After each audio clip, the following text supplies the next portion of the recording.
네, 주님께서 주시는 평강의 심령에 충만하시기 바라겠습니다. 오늘 말씀은 고린도전서 15장 12절에서 19절 말씀입니다. 그리스도께서 죽은 자 가운데서 다시 살아나셨다 전파되었거늘 너희 중에서 어떤 사람들은 어찌하여 죽은 자 가운데서 부활이 없다 하느냐. 만일 죽은 자의 부활이 없으면 그리스도도 다시 살아나지 못하셨으리라. 그리스도께서 만일 다시 살아나지 못하셨으면 우리가 전파하는 것도 헛것이요 또 너희 믿음도 헛것이며 또 우리가 하나님의 거짓 증인으로 발견되리니 우리가 하나님이 그리스도를 다시 살리셨다고 증언하였습니다. 만일 죽은 자가 다시 살아나는 일이 없으면 하나님이 그리스도를 다시 살리지 아니하셨으리라. 만일 죽은 자가 다시 살아나는 일이 없으면 그리스도도 다시 살아나신 일이 없었을 터이요 그리스도께서 다시 살아나신 일이 없으면 너희의 믿음도 헛되고 너희가 여전히 죄 가운데 있을 것이요. 또한 그리스도 안에서 잠자는 자도 망하였으리니 만일 그리스도 안에서 우리가 바라는 것이 다만 이 세상의 삶뿐이면 모든 사람 가운데 우리가 더욱 불쌍한 자이리라. 아멘. 네, 오늘 말씀 12절을 다시 읽어보겠습니다. 그리스도께서 죽은 자 가운데서 다시 살아나셨다 전파되었거늘 너희 중에서 어떤 사람들은 어찌하여 죽은 자 가운데서 부활이 없다 하느냐. 자, 이렇게 기록하고 있는데요. 어제까지 바울은 부활하신 주님을 실제로 본 사람들이 많았음을 증거했습니다. 그런데 이제 그 부활하신 주님을 실제로 본 사람들이 많았다라고 하는 말을 왜 했느냐면 부활은 사실이다라는 것을 증거하기 위함입니다. 이것은 뜬구름 잡는 이야기가 아니라 현실적인 사건이다라는 것을 지금 증언하는 것이죠. 그래서 복음이라고 하는 것은 부활의 복음입니다. 부활이 빠지면 복음이 될 수가 없다라는 것이고 이 부활의 복음은 사실이다, 실제라고 하는 실제적 능력이라고 하는 것을 강조하는 것이죠. 그런데 오늘 말씀에 보면요. 어찌하여 너희는 부활이 없다 하느냐 이렇게 지금 반문하고 있죠. 고린도 교회 성도들 가운데 부활은 없다라고 생각하는 사람들이 있었다는 겁니다. 그래서 이 부활신앙은 사실이고 이거는 100% 실제적 능력이다라는 걸 지금 말하고 있는데요. 이 부활신앙이 없으면 절대 안 되겠기에 지금 바울은 고린도전서 15장 길게 그 부활에 관한 내용을 쓰고 있는데 부활신앙을 분명히 해야 된다는 것을 강조하기 위해서 계속 말씀을 전하고 있는 것입니다. 그래서 이제 오늘 주제는 뭐냐면 부활이 없으면 정말 안 된다라는 것을 말하는 거고요. 부활이 없으면 우리 신앙에 아주 비극적인 결말을 가져올 수밖에 없다. 이것을 지금 말하고 있는데 오늘 본문을 중심으로 어떤 것이 있는지 이제 살펴보도록 하겠습니다. 첫 번째는요. 부활이 없으면 우리 신앙의 건물이 완전히 다 무너져 버리는 와해되어 버리는 그런 결과를 낳는다라고 지금 바울은 말합니다.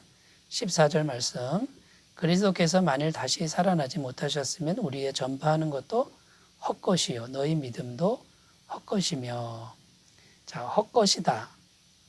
아무것도 남는 게 없다. 이런 뜻이 됩니다. 한마디로 부활이 없으면 우리 신앙은 헛것이고 우리 신앙에서 남는 것은 하나도 없다. 자 이런 의미가 되는 것이죠. 그래서 14절 이하에도 계속되는데 부활이 없으면 믿음도 헛것, 전파하는 일도 헛되고 또 그리스도 안에서 잠자는 자들도 망하고 성도는 세상에서 가장 불쌍한 자가 될 것이다. 지금 이렇게 말하고 있는 것입니다. 그만큼 부활신앙이 중요하다라는 것이죠.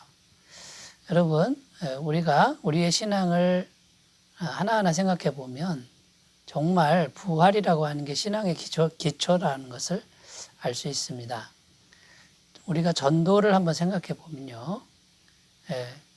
우리가 전도를 열심히 하지 않습니까? 예수님을 전하고 복음을 전하는데 자, 이 전도가 제자들을 통해서 언제부터 시작이 되었습니까? 부활하신 주님을 만나고 나서 제자들이 그때서야 비로소 세상에 이 구원의 복음을 전하게 되었다라는 것이죠. 그러니까 부활하신 주님, 그 주님을 만나고 나서 시작된 게 전도라는 겁니다. 그래서 전도를 봐도 기초가 부활신앙이라는 걸 알 수 있고요. 또 앞에서 살펴본 성령의 은사도요. 성령 충만해서 성령의 은사가 나타나는 거 아닙니까? 그런데 여러분, 성령님이 언제 강림하신 것이죠? 예수님이 부활하시고 승천하신 이후에 제자들에게 성령을 보내셨습니다. 성령 충만한 사람들에게 나타나는 것이 이제 성령의 은사인데, 역시 부활하신 주님이 영으로 제자들에게 임하셨을 때 성령의 은사가 나타났다는 겁니다. 그 전에는, 부활 전에는 절대로 있을 수 없는 일이죠. 그러니까 성령의 은사도 역시 부활이 기초가 된다라는 것이고요. 또 예수님의 십자가 죽음을 우리가 생각해 보면 그 십자가 피 흘리심과 죽으심, 자, 이것을 생각할 때 부활이 없는 예수님의 죽으심, 이것은 있을 수가 없다라는 것이죠. 십자가 죽으심과 부활은 한 몸이 되는 것이고요. 부활이 있기 때문에 예수님의 십자가 죽음도 부활의 그 선상에서 똑같은 가치가 있는 겁니다. 그래서 예수님의 십자가 죽으심도 부활이 기초가 되고 있다라는 겁니다. 자, 하나하나 살펴보면 우리 신앙에 세워진 모든 것들, 그것이 부활이라고 하는 기초 위에 세워져 있음을 우리가 오늘 새롭게 인식하셨으면 좋겠고, 그런 의미에서 우리가 부활신앙을 다시금 새롭게 하시는 귀한 시간이 되셨으면 좋겠습니다. 자, 두 번째, 바울이 부활이 없다면요, 죄사함의 믿음도 헛되다. 죄사함의 믿음이 헛되다. 지금 바울이 이렇게 말하고 있습니다. 17절 말씀입니다. 그리스도께서 다시 살아나는 일이 없으면 너희의 믿음도 헛되고 너희가 여전히 죄 가운데 있을 것이요. 자, 부활이 없으면 우리 믿음이 헛되다는 말씀인데, 여러분, 믿음을 말하고 있는데 우리가 뭘 믿는 거죠? 예수님을 믿는 것이죠. 예수님의 뭐를 믿는 겁니까? 예수님의 십자가 죽으심이, 피 흘리심이 우리의 죄를 완벽하게 해결해 주신 것을 믿는 거 아닙니까? 그런데 여러분, 부활이 없다 그러면 그 믿음이 헛되다라는 겁니다. 왜 그럴까요? 부활이라고 하는 것은 죄가 없어졌으니 다시 살아나는 겁니다. 죄가 있으면 살아날 수가 없습니다. 사망 권세가 계속 붙들고 있는 것이죠. 그러니까 부활이라고 하는 것은 예수님의 십자가 피 흘리심, 그 죽으심을 통해서 이 세상의 모든 죄가 다 이제 없어졌다, 해결되었다라는 것을 확실히 보여주는 겁니다. 근데 부활이 없다, 이 말은 뭐냐면 죄 사함이 완벽하게 이루어지지 않았다라는 것이 된다라는 겁니다. 그러면 영원한 죄 사함을 믿는 우리의 믿음이 이건 가짜가 될 수밖에 없다라는 거죠. 헛될 수밖에 없다라는 것이죠. 그래서 여러분, 부활이 없으면 완벽한 죄 사함을 믿는 우리의 믿음도 헛될 수밖에 없는 것이고, 우리가 예수님을 십자가를 믿어도 여전히 우리는 죄 가운데 있는 것과 같다는 것입니다. 그래서 여러분, 우리의 믿음은 죄 사함의 믿음이고 이 믿음은 완벽하고 영원한 죄 사함의 믿음이어야 한다는 것입니다. 그리고 이 믿음은 당연히 그리고 분명히 틀림없이 부활의 믿음으로 연결되어야 한다라는 것입니다. 자, 여러분, 우리가 이제 두 가지를 꼭 믿어야 되는데, 첫 번째, 예수님의 십자가 죽으심이 완벽하고 영원한 죄사함인 것을 믿고 있습니까? 만약 그렇다면 100% 우리가 다 부활할 것을 꼭 믿으셨으면 좋겠습니다. 자, 세 번째입니다. 세 번째, 부활이 없다 그러면요, 지금 예수님 안에서 잠자는 자들도 망하는 것이다. 이런 비극적인 결말을 가져온다라고 바울은 말하고 있습니다. 18절 말씀, 또한 그리스도 안에서 잠자는 자도 망하였으리니. 여기 망했다라는 표현이 나오는데 헬라어 아폴리미라는 단어입니다. 무슨 뜻이냐면 그냥 사망이라는 뜻입니다. 사망의 상태라는 뜻이죠.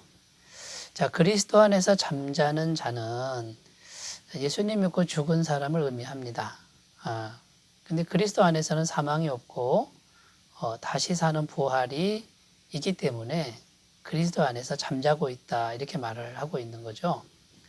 근데 부활이 없으면 지금 그리스도 안에서 지금 현재 죽어 있는 자들은 망하는 것이 된다라는 겁니다. 이 말은 사망이라는 것인데 이 사망이라는 것은 지금 어떤 의미가 있냐면 이 땅에서 우리가 육체의 생명이 끝나는 것을 사망이라고 그러죠. 그러나 영적으로는 하나님과 단절된 상태를 사망이라고 하는 겁니다. 그러니까 부활이 없으면 예수님 믿고 죽은 사람들, 지금 죽음 상태에 있는 사람들은 사실은 다시 살아나는 부활의 상태가 맞는데 이제 하나님과 단절된 사망의 상태, 그거를 망했다라고 표현하는 것이죠. 자, 그러니까 이제 그리스도 안에서 죽어도 천국에 대한 소망이나 내세의 소망이 없어지는 이제 그런 결과가 나올 수밖에 없다라는 것입니다. 자, 그러면 어떻게 되겠습니까? 부활이 없다. 그러면 이 세상을 사는 사람들이 어떻게 살겠습니까?